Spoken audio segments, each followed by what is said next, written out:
जो आम आदमी है जिसकी डेली की कंजम्पशन है, सुबह चाय जब पीता है तो नाश्ता उसका चाय बिना होता नहीं है। कामरान, मुझसे इससे ज्यादा सब्र नहीं हो सकता। शराब पे क्यों बात नहीं हो रही है?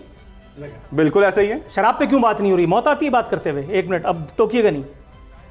कितने सहाफी शराब पीते हैं, नाम ले सकते हैं? कितने आज़ाद इदारे वाले शराब पीते हैं, नाम लेंगे? एहसन इकबाल को पेट में मरोड़ उठ रहे थे इसलिए कि अंकल लोग इनको बेरोजगार कर देंगे। कौमी मफाद वाले कितनी शराब पीते हैं, इनका नाम लेंगे? एक आम आदमी तुम्हें टैक्स दे रहा है, तुम फ्री में कुछ नहीं दे रहे हो। ये क्या टोपी ड्रामा है? कल से कहोगे नंगे घूमो तो नंगे घूमे, इसलिए कि हम कुछ नहीं बनाते। पागल तो नहीं है साले ये? विद ऑल ड्यू रिस्पेक्ट, मुझे उल्टी सीधी बातें करनी पड़ रही हैं। जो आजाद इदारा जो कौमी मफाद तय करेगा वो होगा इस मुल्क में।